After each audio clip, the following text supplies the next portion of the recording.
How to attract and welcome money. Napaka-ipokrito naman ng tao magsasabi hindi siya interesado sa pera kahit pa nga siya espiritual. At kung hindi kayo interesado, earn it all and give it to me. No? Marami tayong pagdadalhan yan na mabubuting mga bagay. Unang-una, how do you attract and welcome money? Work. It goes without saying. Ano ba ang kauna-unahang utos ng Diyos sa tao? Hindi you will have no other gods before me. Genesis 2:15, the Lord God put the man in the Garden of Eden to take care of it and to look after it. So the first commandment was to take care of the planet, to work. It's a non-cash economy, of course, kaya hindi pera ang pinag-usapan, pero may mga reward si Adam for working, for taking care of God's creation. In fact, working by itself is already a reward. Mahirap lalo sa buhay yung walang magawa.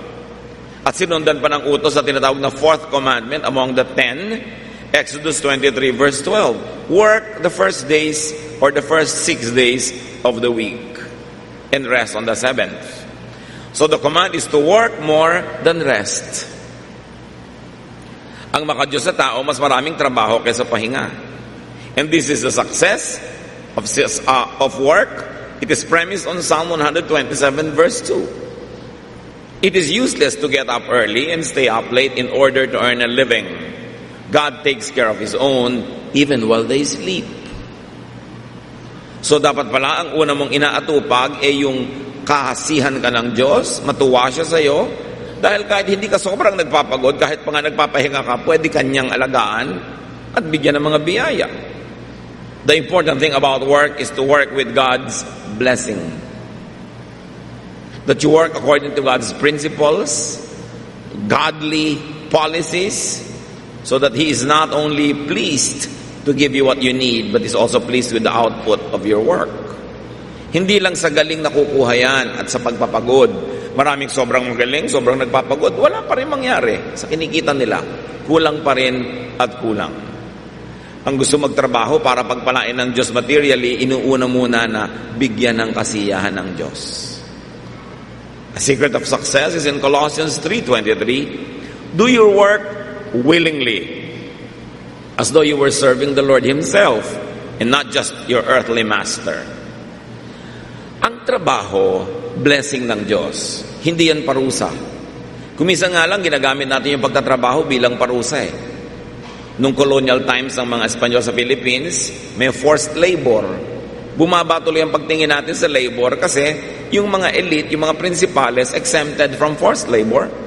At yung mga Kastila, hindi nagle-labor, yun lang mga naaaping mga natives ang nagle-labor. Kaya na-associate natin yung labor with things that are unglamorous.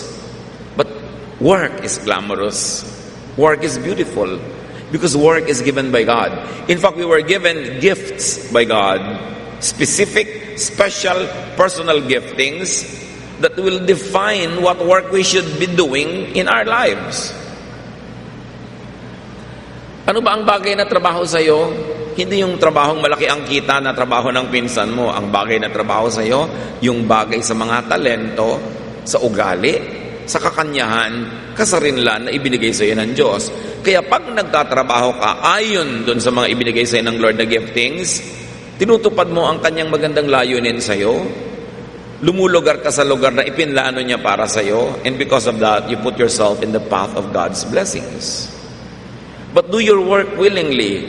Pag nagdadabog ka sa ginagawa mo, kinakamuhian mo yung ginagawa mo, naiinis ka, you will not be blessed.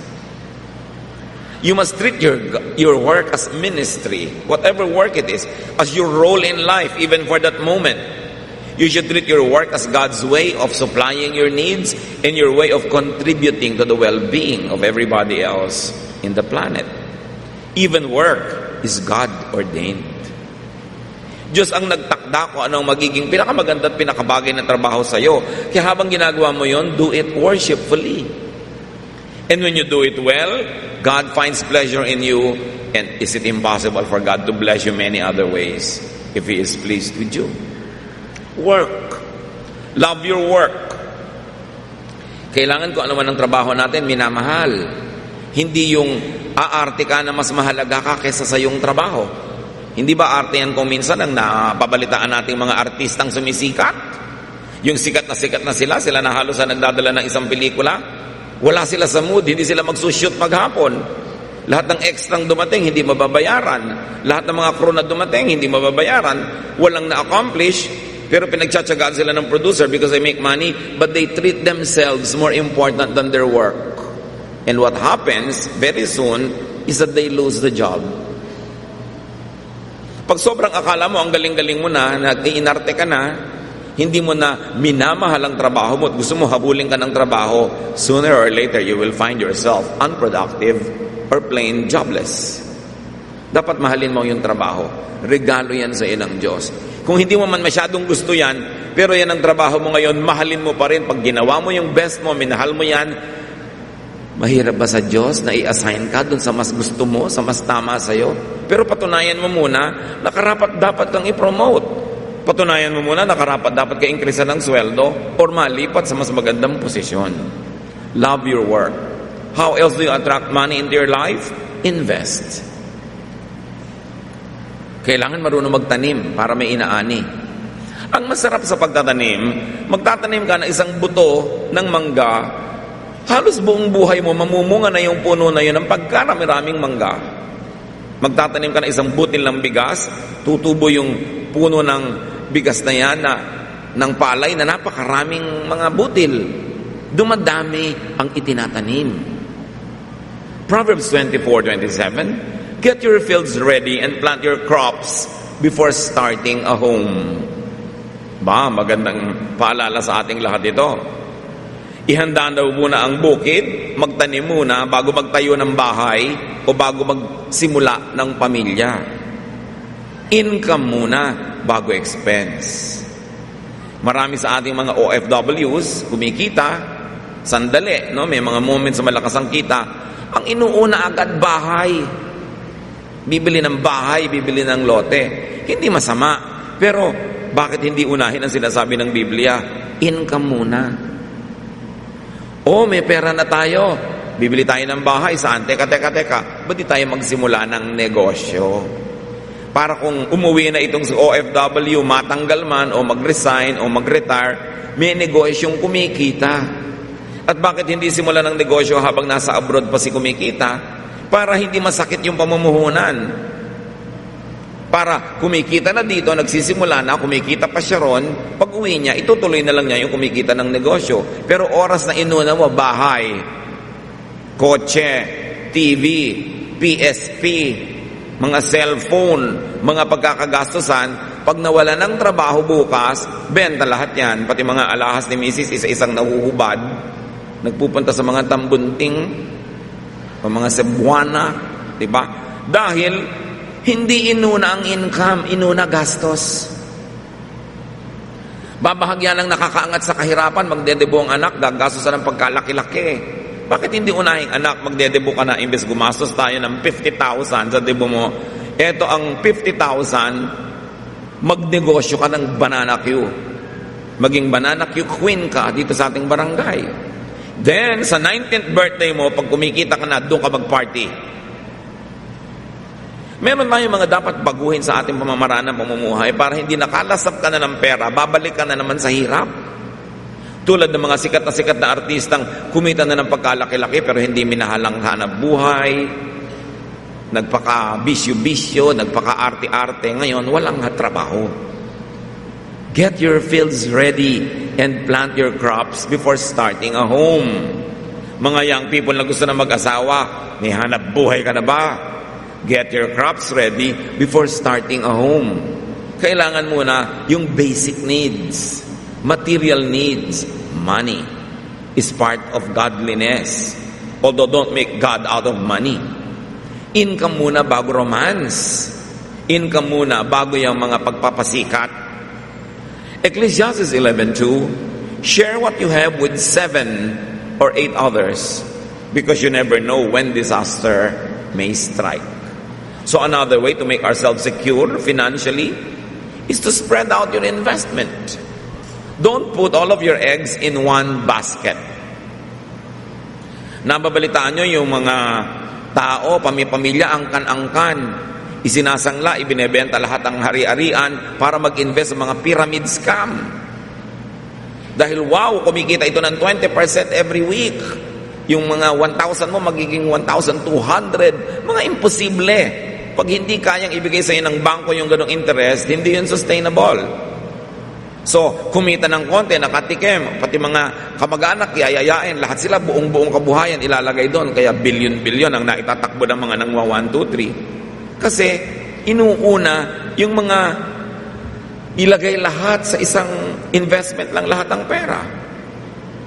Like, you don't invest only in one child. May mga iba kayong mga anak, isa lamang yung paborito nyo, isa lang yung pag-aaralin nyo, isa lang yung mamahalin nyo. Nakalagay na doon lahat ng investment ng buong pamilya. You should spread it out. Para mas maraming mga pagkakataon na ito ay maging secure. Matthew 25, 26 to 29, the master of the servant told him, "You are lazy and good for nothing. You could have at least put my money in the bank so that I could have earned interest on it." Then the master said, "Now your money will be taken away and given to the servant with 10,000 coins. Everyone who has something will be given more, and they will have more than enough. But everything will be taken from those who don't have anything." Ito yung sinasabi yung mahirap lalong umihirap, mayaman lalong yung mayaman. Dito lang sa case na ito, hindi sa lahat ng cases. Kasi dito, yung isang binigyan ng konti, hindi man lang ininvest, hindi pinarami. Yung binigyan ng marami, ininvest niya, pinarami niya, kaya siya ang bibigyan ng gantimpala. At yung konti na natira doon sa hindi nag-invest, binawi pa sa kanya. Prinsipyo nito, at ito kwento mismo ng Panginoong Jesus. Siya mismo ang nagbigay ng ganitong halimbawa. Make money grow. Kailangan, pag may pera kayo, hindi nyo iniisip lustayin, ang iniisip nyo, paano pararamihin. At pag namunga na, yun ang kakainin nyo, yung bunga. Pag meron ba kayong mais, kakainin nyo ba yung mais? O paggugulangin nyo ang mais at hihimayin yung mga butil-butil at itatanim yon para yung isang busal ng mais magiging 1,000 puno ng mais. Tiniis mo ang iyong sarili na huwag mo nang kainin yung mais. Hindi mo inihaw, hindi mo nilaga, hindi mo ginawang binatog o kung ano-ano, hindi mo iginulay. Pinagulang mo, pero itinanim mo. After a few months, 1,000 puno yon, namumunga ng ilang buwig-buwig na mais. Yun ang kainin mo, yung bunga, huwag yung pananim. Pag may pera ka, huwag mo siyang ubusin agad, itanim mo, i-invest mo, at pag kumita na at bumunga na, yun ang gastusin mo. Para patuloy kang kumikita, patuloy kang may ginagastos. Pagka nagkakatagutom, may konti na lang na bigas, gagawin mo ba yung punla para magkaroon ng itatanim mo sa susunod na anihan? O kakainin mo na kasi nagugutom ka ngayon? Yung taong marunong magtiis muna at saka na lang ang saya, yun ang nagkakaroon ng mahabang kasiyahan. Pero yung inuuna ang saya, yun ang nagkakaroon ng panghabang buhay na pagtitiis. Think of investing your money. Think of making your money grow. Pag napapunta kayo sa isang lugar, marami po akong kakilala, mga taga-probinsya, namamasukan dito sa Maynila na crew kung saan-saang mga food outlets. Tapos pag dinalaw mo sa probinsya nila, ektarya pa ng mga lupa ng magulang na katiwangwang. Tapos namamasukan, nagtsatsaga sa ang liliit na mga sweldo. Sabi ko, bakit ka namamasukan? Ang dami nyo palang lupa. Sawang-sawa na ako katitingin sa mga hayop at halaman. Anong gusto mong tingnan? Diba? Mga asfalto sa syudad, mga pollution. Sabi ko, ang dami-dami niyong nagnalalaglagan. Pwede mo namang ipunin lahat yung bao, gawin mong uling, negosyo mo. Dadalhin mo sa mga palengke. Tapos magiging uling king ka na. Diba? Yung mga ipa, yung mga coconut husk, pera yan. Nasasayang lang lahat. Ang daming pwede pagkaperahan sa probinsya. Kaya lang dapat tinitingnan mo, ano kaya mapagkakaperahan dito? Hindi mo isipin, ang layo naman, boring, walang delivery ng Jollibee. Kaya ang dami nating nakatiwangwang na lupa, ang daming nakatiwangwang na kayamanan, tapos ang daming nagsisiksikang mahihirap sa mga syudad. Kasi lang hindi tayo nag-iisip. Dapat business-minded ka. Ano mapagkakaperahan? Hindi ano mapagkakagastahan. At mga business owners, may isa pang sikreto para patuloy kayong pagpalain ng Diyos. Leviticus 19:13, do not steal anything or cheat anyone, and don't fail to pay your workers at the end of each day. Kasi nung araw-arawan ang bayad sa mga manggagawa, ang iniuutos dito, huwag mong palilipasin ng maghapon ang hindi mo binabayaran ng iyong manggagawa kasi yung kakainin niya bukas, nakaasa sa kinita niya ngayon. Huwag ka na magpapatagal-tagal pa. Pero kung ang sweldohan naman ay weekly o monthly, di yun ang sukatan. Pero dapat, huwag mong i-delay. Be honest. Be honest with your clients. Walang madadayang timbang, walang madadayang mga substandard quality. And then be honest with your partners. Kung may kasosyo ka, patas dapat ang hatian ng kita, hindi na dinadaya mo pati kasosyo mo. But very importantly, God is watchful. Be honest with your workers. Bayaran sila ng tama at sa tamang oras. At pagpapalain ka ng Panginoon. Another principle is in Proverbs 13:11. Money wrongly gotten will disappear bit by bit.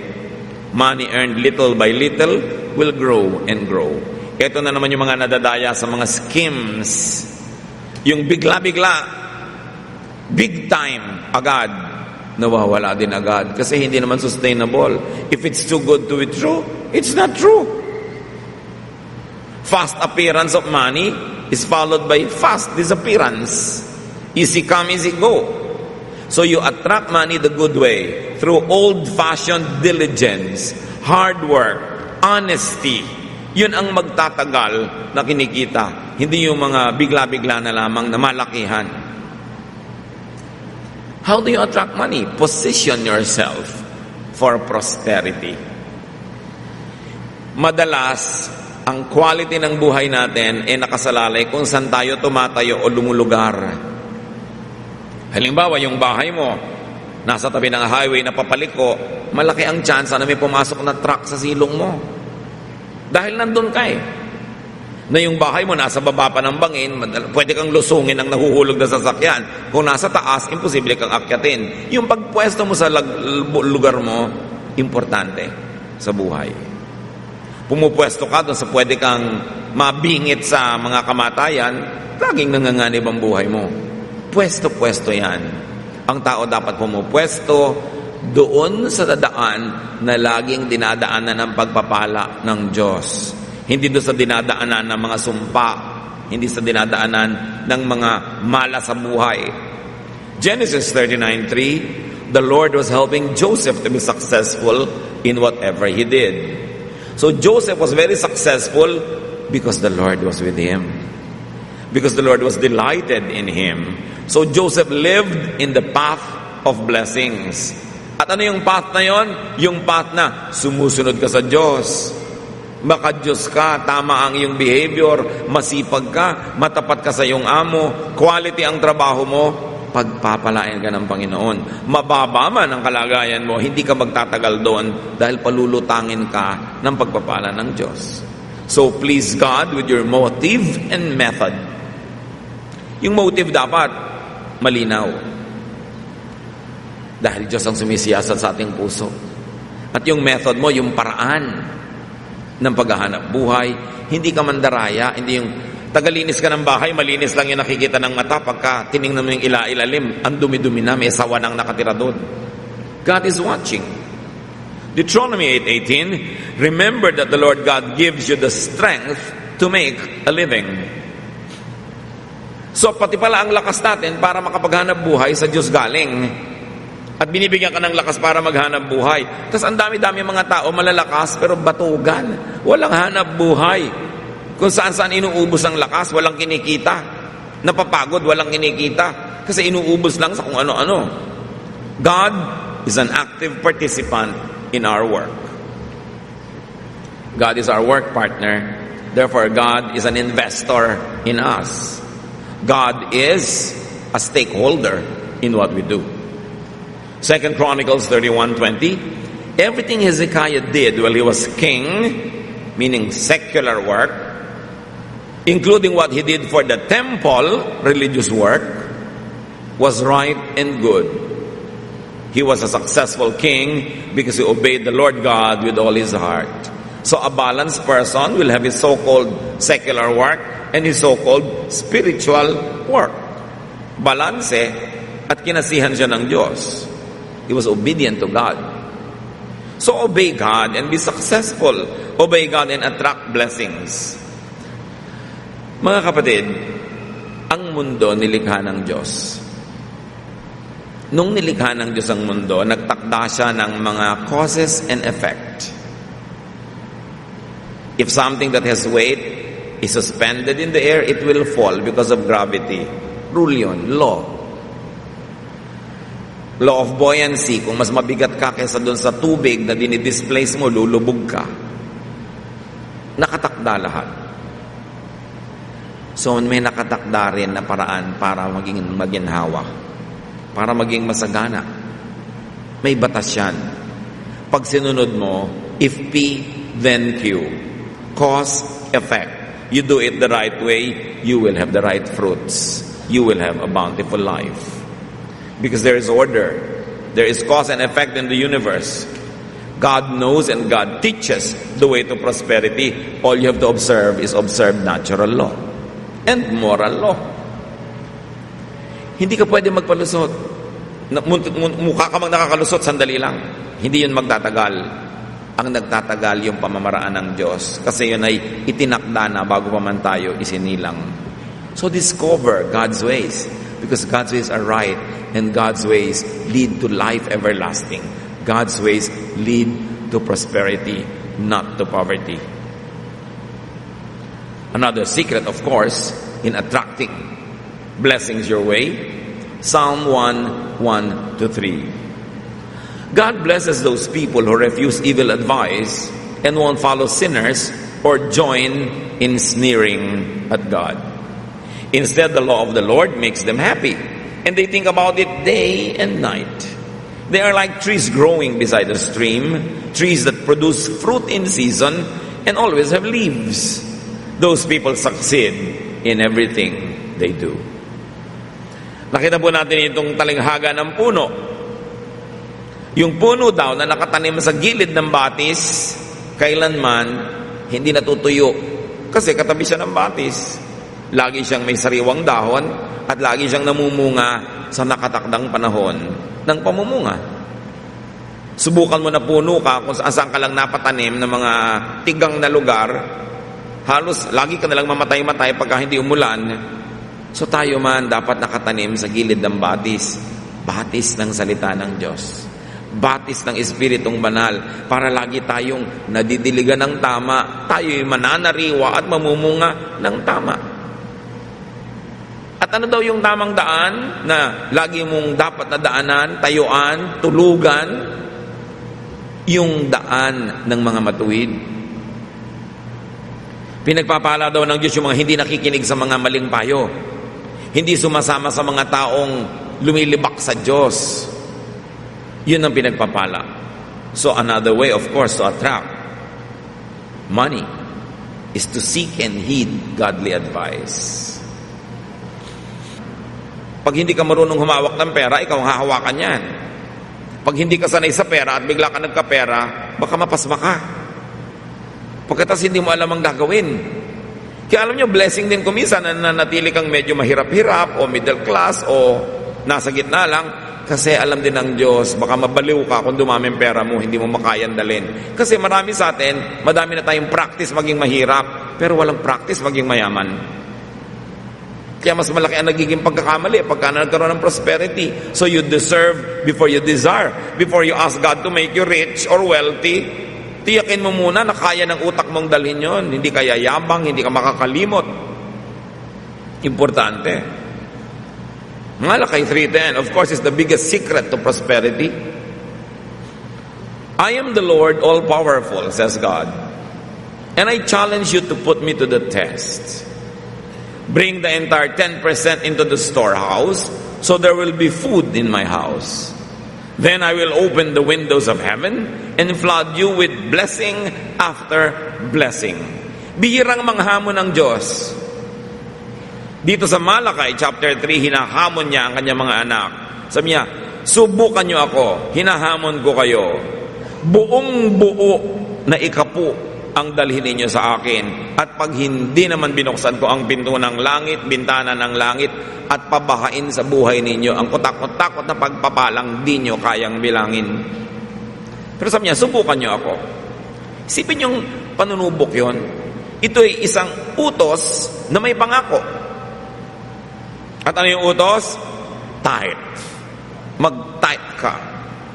Ang dami laging issue yung tithe na yan. Parang napakalaking parusa yung tithe. Alam niyo ba ibig sabihin ng tithe? 10%. Saan nakabase ang 10%? Sa 100%. Saan galing ang 100%? Sa Diyos. 10 lang yung ibabalik mo. Nagrereklamo pa yung iba. It's a command with a promise. May isa pang command with a promise. Be good to your parents, no? Honor your father and your mother, and your days will be blessed and long in the land. Ito pa yung another command with a promise. Tithe. Bring the full tithes. May gusto pang mandaya. Nakabase po ba sa net o sa gross? So, kung alin yung mas marami, doon mo i-base. Para hindi ka malito. Bakit? Kaya mo bang bigyan ng Diyos ng higit sa binibigay niya? Kahit nga 50 yung ibigay mo, may 50 pa natira sa'yo. Doon ipanganak ka ba? May dala ka sa mundo? Di ba wala? Isa lang putol na puso ang dala mo nun. Wala nang iba. Tapos yung ibang gusto pang manlamang. Sabi niya, I will pour out blessings unto you. At makinig kayo mga kapatid sa kwento ng mga tao na faithful mag-tithe. Alam nila kung bakit sila very, very successful sa buhay nila. Kasi matapat sila. But of course, you will never know it until you try. And you will never know it until you take the challenge. But God challenges you. It's a great way to prosperity. Because what you give to the universe gives back to you. What you give to heaven, heaven gives back to you 100-fold, 1,000-fold. Tulad din ng nagtanim ka ng isang buto, dumadami yung bunga, ganon din yung tithing at giving, dumadami. Hindi mo alam kung paano, problema na yun ng Diyos. Pero ang problema mo, sumunod ka. Another secret, of course, is to give to people. Deuteronomy 15:10, you should be happy to give the poor what they need, because then the Lord will make you successful in everything you do. May mga nagrereklamo kuminsan ng mga nakakaangat ng miyembro ng isang pamilya o angkan. Ako na lang ako nagbibigay sa inyo. Ako na lang ako nagbibigay sa iyo pamangkin, sa iyo tiya, sa iyo kapatid, sa iyo nanay. Ako na lang ako, puro ako. Pero hindi nyo ba napapansin? Kaya lang naman kayo nakakapagbigay at puro kayo kasi kayo lang yung binibigyan ng Diyos, sila hindi. At bakit kayo binibigyan? Kasi nga palabigay kayo para patuloy kayo makapagbigay. Ba't sila hindi binibigyan? Hindi sila nagbibigay, panay lang hingi nila. So, saan kalulugar? Anong mas gusto mo? Na pwesto sa iyong pamilya? Yung ikaw yung tagatanggap dahil ikaw yung salat at dahop? Napapagalitan ka palagi?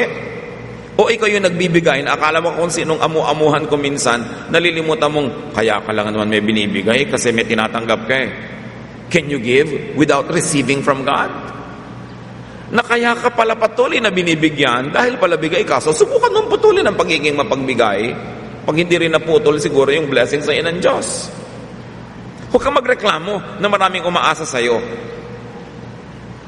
Kaya ka binibigyan ng kapangyarihan ng Diyos na maasahan. Kasi, naaasahan ka. Subukan mong tigilin na maging maasahan kung tumanggap ka pa rin ng sobra. It's a ministry. Tayo'y tagatanggap lang at tagabigay.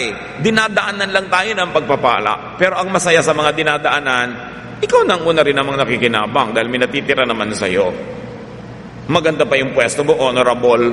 Samantalang pare-pareho lang naman kayong taong nilikha ng Diyos na kung hindi sa pagpapala ng Diyos, wala naman tayong tatanggapin sa buhay.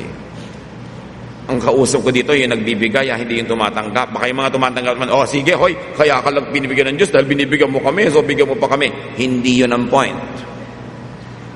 Kung lagi ka rin binibigyan, mag-isip-isip ka, bakit? Anong problema sa'yo? Ba't di ka kumikita? Bakit hindi ka binebless? Anak ka rin naman ng Diyos. Nilikha ka rin ng Diyos. Siguro, may ginagawa ka mali. O siguro may tama na hindi mo ginagawa, kaya nandiyan ka na lang lagi on the receiving end. Huwag kang makontento dyan at huwag mong obligahin ang mga kamag-anak mong meron na laging bigyan ka. Sikapin mong makatindig sa iyong sariling paa and to live within your means. Do not spend more than what you earn. Importanteng lumalagay tayo sa lugar. Proverbs 11:24-25. Sometimes you can be rich by being generous. Yan ang pinag-uusapan natin. Or poor by being greedy or just wanting to receive. Generosity will be rewarded. Give a cup of water and you will receive a cup of water in return. Ngayon, sa mga generous, dagdagan nyo na ng magandang ugali. Hindi yung nagbibigay kayo tapos pinapagalitan nyo yung binibigyan nyo. Magbibigay kayo ng konti, susumbatan nyo. Magbibigay kayo ng konti, susumahin nyo lahat. Papagalitan nyo siya, aalilain nyo bago nyo ibigay. Di bali wala rin yung bigay nyo kasi nainis pa sa inyo yung binigyan nyo. So mabait ka na, ibig sabihin, pagbigay ka na, dagdagan mo na ng bait. Para kompleto rekado na. Hindi yung naghahalo pang inis at tuwa ang naramdaman ng binigyan mo dahil nainis pa sa'yo kahit binigyan mo. Generosity will end up being reciprocated by the recipient or by heaven. Pag tayo'y palatulong, yung ibinigay mo, ibabalik sa'yo. Sino magbabalik sa'yo? Di yung tinulungan mo rin. At kung hindi niya kayang magbalik dahil sobra siyang maralita o may sakit o walang kakayanan, lalo kang blessed. Why? Kasi langit ang magbabalik sa'yo. Mas masarap naman magpautang sa langit kasi binabayaran ka agad ng sobra. Alangan naman magkautang sa'yo ang Diyos. Kaya huwag kayong magreklamo kung may mga binibigyan kayo hindi nakakapagbigay din. Una, kaya kayo nakapagbigay sa kanila kasi nauna na kayong binigyan ng Diyos. Dahil alam naman makapagbigay kayo kung wala naman kayong natanggap na. Ano ibibigay nyo? Di wala. Pero kung binibigyan nyo, hindi talaga kayang magsukli. It's the purest love. But you know, God is so nice na lahat ng utang sa inyo ng kapwa na hindi niya binabayaran o hindi kayang bayaran, siya ang nagbabalik. Liban na lang na 1, 2, 3 kayo ng kapwa nyo dahil hindi kayo marunong magpautang. Iba yun. Kaya kailangan, ginagamit mo rin utak mo. God knows. The universe unfolds according to design. And the design is this: you plant, you harvest. You give, you receive. You tithe, God blesses you. That's the basic rule. Kahit magpatiwa-tiwari ka o magpagulong-gulong, hindi mo kayang palitan yun. Sumunod ka na lang. That is the key to prosperity. Deuteronomy 16:17. The bigger the harvest the Lord gives you, the bigger your gift should be. Kita nyo? Mas malaki ang bigay sa iyo ng Diyos, mas malaki dapat ang offering mo. Alam nyo, di ba, ang mga tao may 13th month pay? Dapat pag Disyembre, ang church, ang income, doble. Kasi nagta-13th month pay mga nagtatrabaho. Pero alam nyo, sadly, hindi nagdodoble. So may mga nandadaya na dobling income pero hindi na dobling offering. Pero ang bilin sa Deuteronomy 16:17, the bigger the harvest the Lord gives you, the bigger your gift should be.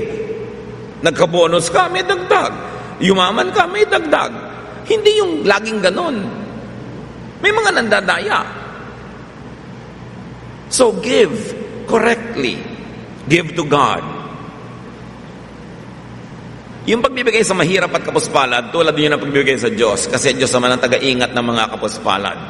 Proverbs 3:9-10, honor the Lord by giving Him your money and the first part of all your crops.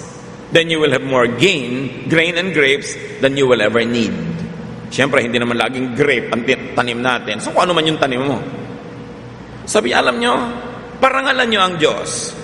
Lahat ng una nyong kita, una nyong ani, ibigay nyo. Aming ganon. At makita nyo, hindi kayo magkanda ugaga sa dami ng aanihin nyo o kikitain nyo o tutubuin nyo sa inyong mga negosyo. This is the law of plenty. At least once a year, I should teach it powerfully to you. You know, many people shy away from these subjects, but if I did not teach this to you, edi hindi ko kayo bibigyan ng sikreto how to be prosperous, as the Bible teaches. Without apology, tithe. Make your offerings. This is God's law. This is God's way. Of course, you may not. Nobody will check except yourself. and you will know the result. So give back to God proportionately. I think it's a good way to start the year. May isa na namang taon na darating, pagpapalain tayo ng Diyos, maging matapat. 2 Corinthians 9, 6-8, remember this saying, a few seeds make a small harvest, but a lot of seeds make a big harvest. Each of you must make up your own mind about how much you give. But don't feel sorry that you must give. And don't feel that you are forced to give. God loves people who love to give. God can bless you with everything you need, and you will always have more than enough to do all kinds of good things for others. So yan ang tandaan ninyo. Konti ang tanim, konti ang ani. Laging may ani ang tanim. So yung mga nang daya nung 13th month pay, may pagkakataon pa kayo mag-makeup. Dagdagan nyo na interest dahil lumipas na ang oras. Di ba? Ituwid ang mga pagkakamali. Dapat malinaw sa atin ito. Because Malachi 3:10 is as biblical as John 3:16. Pareho lang. So give to God cheerfully.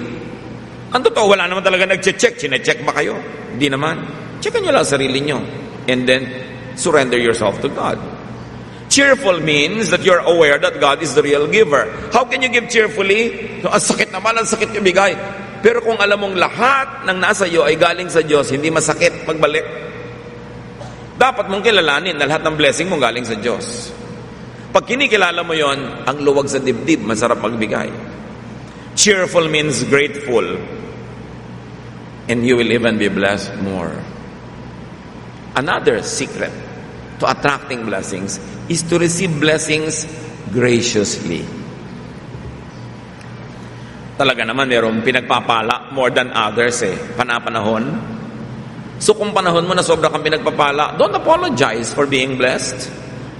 Ecclesiastes 5:19, suppose you are very rich and able to enjoy everything you own. Then go ahead and enjoy working hard. This is God's gift to you. Kung pinapayaman ka ng Diyos, enjoy it. Hindi masamang yumaman kung tama ang paraan, pagkatapos pinapapurihan mo ang Diyos sa iyong yaman. Do not apologize for being blessed. Be appreciative. And do not diminish, trivialize, or minimize God's blessings. Binigyan ka na ang laki-laki, ang gandang bahay, may papasok na kaibigan, ang ganda naman ng bahay mo, ang liit nga yung gaganunin mo pa. Sabihin mo, oo nga, nagagandahan din kami, thank God. Masama ba sabihin yun? Yung wow, yumayaman kayo, salamat sa Diyos. Hindi naman, sa takot mong mautangan. Salamat sa Diyos, napakabait niya. Umaasenso yata kayo, salamat sa Diyos. Ang ganda-ganda naman ng ganito't ganon mo. Praise God, thank God. Hindi yung di naman. Ang sarap naman ng, ang dami yung handa. Kunti lang nga Yung, ang sarap hampasin ng kawali yung mga maaarting ganon. Ang laki-laki ng hikaw mo, ang liit nga. Ang liit ganggasuntok na nga yung hikaw mo, ang liit. Dapat nagpapasalamat ko nga kasi ang laki ng blessing ni Lord. Thank God. No? Ang ganda ng mga brilyante ko, ganggasantol. Praise God. So, hindi yung minamaliit mo yung blessing sa iyo ng Diyos. Kumusta naman ang kita ng asawa mo abroad? Maliit. Siyempre, kamag-anak mo kasi kausap mo, no? Pero sabi mo, tama. Sobra sa tama. Masarap. Huwag niyong maliitin ang blessing. Kasi, papaliitin. According to your words, you will be blessed. So say good things. Say beautiful things. Audience. Yung mga nanonood ng mga kamag-anak na yumayaman, kapitbahay na nagpapagawa ng bahay, do not demonize wealth. Kung lumalaki naman ang bahay niya, pero utang sa bangko. No? Yung mga naiinggit, nagchichismis. Do not demonize the wealthy. Mayaman naman yan, pero alam mo bang kasabihan? Bahay may palasyo kung nakatiray kwago. Mabuti pa'y kubo kung nakatiray tao. Ako yun. Alam nyo, ipagbunyin nyo yung pag-unlad ng kapwa nyo. Sasaya kayo. Kasi pagka meron ng maganda, retokada, inggit ka lang. Alam nyo, all criticisms come from envy. Kasi kung talagang naaawa ka, kinikriticize mo, nagparetoke yung ilong lumiko, kung maawain ka, hindi mo na pag-uusapan, kawawa naman, pero alam mo, lumiko ilong niyan, parang zigzag patungo sa Baguio. Kasi retokado, sigurado may inggit ka. Lahat ng pinipintasan mo, na inggit ka doon. So you only reveal what's in your heart. Dahil kung talaga naaawa ka, hindi mo na lang pag-uusapan o ipapanalangin mo na lang. Bakit pag-uusapan? Yung mga, ayan, yung artista yan, lumulubog na. Yung may inggit din ang mga tao. Mahirap yumaman at hindi lahat yumayaman. Pero kung rejoice kayo sa yumayaman, di dadami ang saya nyo. Mahirap laging magpaganda, lalo't wala kang budget, pero yung mga pinsan mo, kamag-anak mo nagagandahan dahil may pera, napapagandahan sarili, at nagtutuwa ka at gumaganda sila. Imagine, natutuwa ka nang hindi ka nagagastusan. So, ibakas ninyo yung kaligayahan nyo sa kaligayahan ng iba. Pag sumasaya sila, nakikisaya kayo, edi ang dami nyong saya kahit wala kayong gastos. Pero pag ikakalungkot nyo yung pag-asenso ng kapwa, ang dami nyong ikakalungkot kasi maraming umaasenso sa paligid. So tayo ang gumagawa ng buhay natin. Kung magiging miserable tayo o masaya, tayo rin yun. Kung tayo dadapuan ng pera o lalayuan, tayo rin yun. At kung nagkamali yung perang dinapuan ka, lalayasan ka rin agad if you cannot keep your money. At yan ang message natin mamaya. How to keep your money after attracting it and welcome it into your life.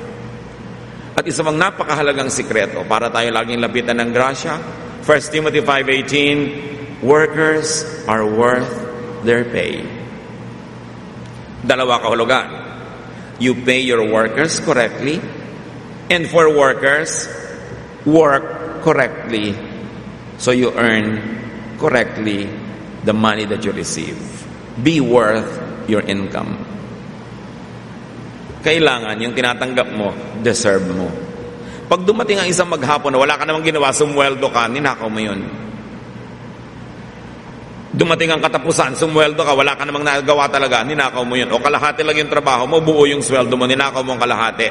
At pag ninanakawan mo ang universe that way, gagantihan ka rin, babawian ka, magkakasakit ka, magkakaroon ka ng kung anong dilubyo, nagagastos din, nawawala rin yung pera na kinita mo sa hindi magandang paraan. Hindi mo kailangan magnakaw para maging magnanakaw. Yung sumusweldo ka na hindi mo pinagtatrabahuhan ng sulit, pag nanakaw yun. At nakukwenta yun ng Diyos. You must be worth your salary. And then you say, I'm worth more, dapat lumaki yung salary ko. Tingnan mo muna kung lumalaki yung trabaho mo. Lumalaki ba yung output mo, yung mga product mo, bago ka man lang mag-isip na lakihan ang sweldo sa'yo. Lakihan mo muna yung trabaho. God is rich. God is our God, our Father. And this God and Father loves us. So why should we be poor? There is no logic why we should be poor. But we should attract blessings. And we should welcome blessings. And then we should keep blessings. And in adequate proportions, we should also release blessings. Yun yung buong cycle of money na magiging tema ng mga pag-uusap natin ngayon sa second service, sa third service mamaya sa fourth, at sa Miyerkules uli sa ating Everybody's Worship. So 1/4 pa lang nadinig nyo. But the important thing is, there is so much abundance in creation. There's no reason why you should not be prosperous. Have enough money. Be happy with higher things, but you begin with the basic. That's the material thing. Attract and welcome blessings into your life. Tanungin natin ating sarili, attractive ba ako? Kung ako isang puno, nagliliparan yung mga pera na parang ibon, dadapo ba sa akin? Kakatuwaan ba nilang dumapo sa akin? At mag-uusap-usap ba silang siya ang dapuan natin? Magdapuan tayo lahat sa kanya kasi ang ganda-ganda niyang dapuan. O nadapuan na kayo biglang, ay, mali pala, na-fake tayo ng punong ito, liparan uli lahat yung mga pera na nararamdaman ng ibang nagkapera na naging bato pa because they're not able to keep it. All of these laws are in the Bible. God manages even our financial life. All we need to know is know and obey. Dear God, salamat dahil interesado kayo sa buhay namin at gusto nyo kaming maging maginhawa. Ituro nyo sa amin na maging masunurin sa inyo. Buksan yung isip namin para makilala ang inyong mga batas, mga patakaran, para kami maging maginhawa sa buhay. Continue to teach us and may you prosper each one. Pagbulay-bulayan natin ang mga narinig natin, mga katuruan, at hanapan natin ang mga practical na application sa ating mga personal na buhay in silent meditation. Lord, as your people sit still, silent before you, finish your message. Teach us how to make personal applications.